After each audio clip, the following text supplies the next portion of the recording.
Hi ladies, welcome back and thanks for joining me for another video. If you're new here this week, thanks for being part of this community, and if you could just hit that subscribe button, that's the best way for you to support.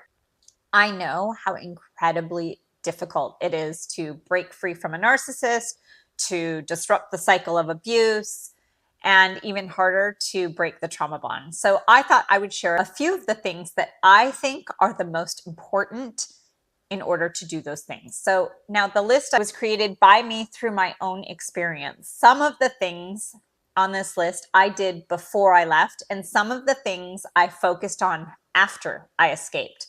But either way, they all help to kind of shift the balance of power from him to me.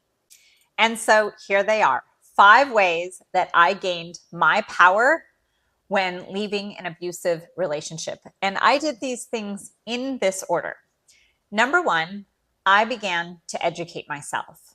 Now, this step I began years before I was finally able to escape.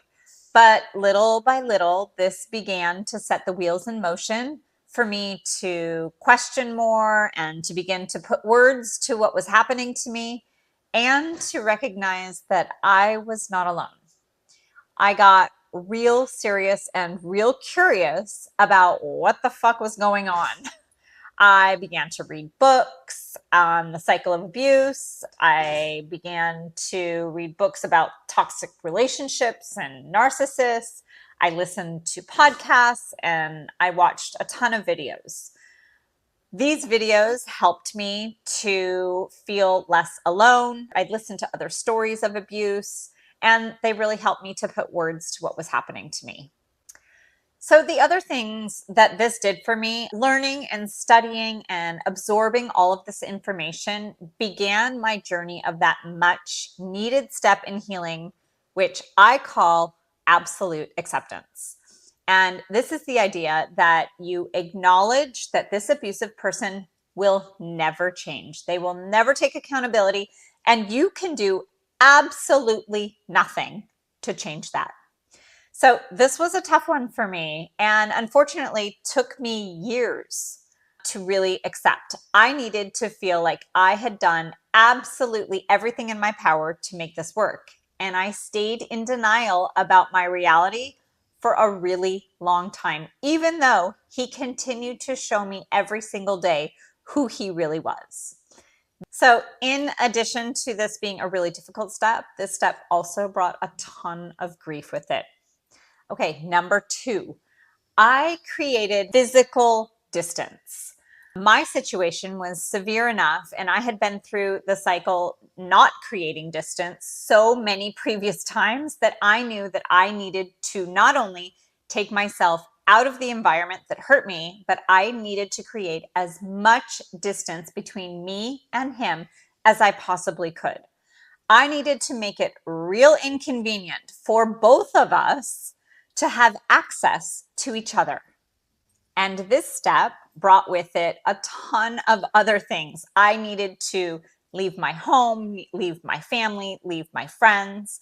It was a huge decision to be able to recognize that I needed to create that distance in order to be successful. Because like I said, I had tried so many times previously, all to failure.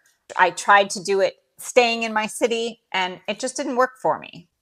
And so I understand that this step is a really big deal, and it's a big decision, a big choice that you have to make. I chose myself because I knew that being near him was not going to work for me. So number 3, I went no contact.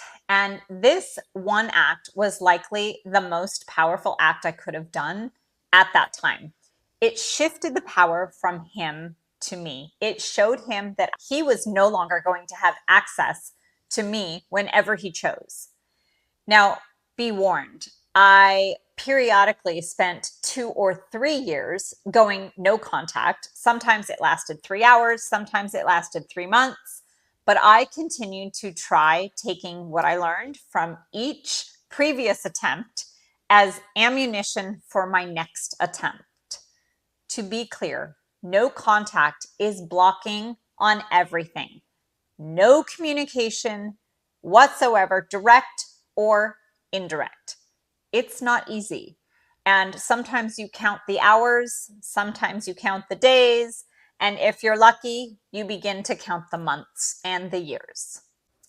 Number 4, I stopped protecting him.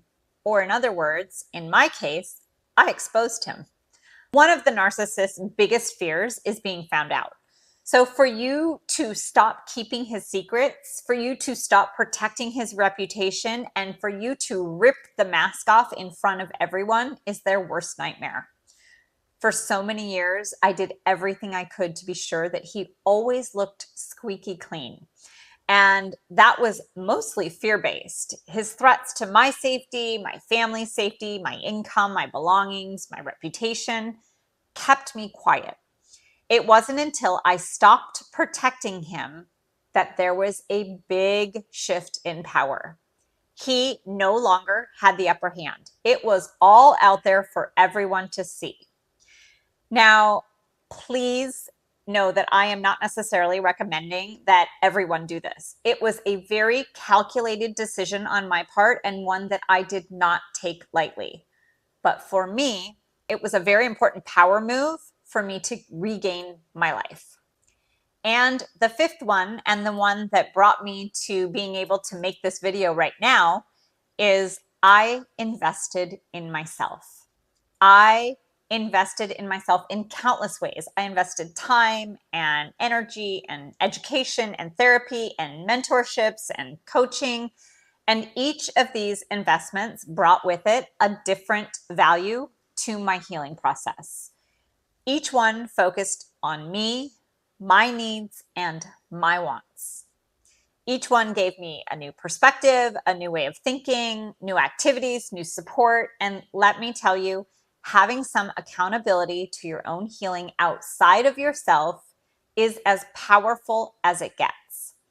I leaned on people who had been through something similar or were skilled in dealing with the kind of abuse and trauma that I had experienced.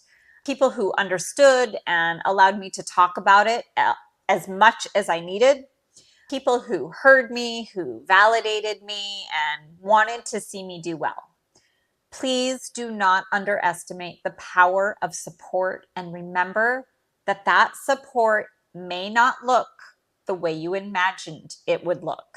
And so again, this is not an exhaustive list of all the things that you can do to regain your power, but it is definitely a really good start and one that I help each of my clients through in my program. I will put a link down below. If you're interested in working with me, you can click that link below, and all of my socials will be down there as well. If you'd like to reach out, I would love to hear from you. Thanks again for joining me, and remember, I'm rooting for you.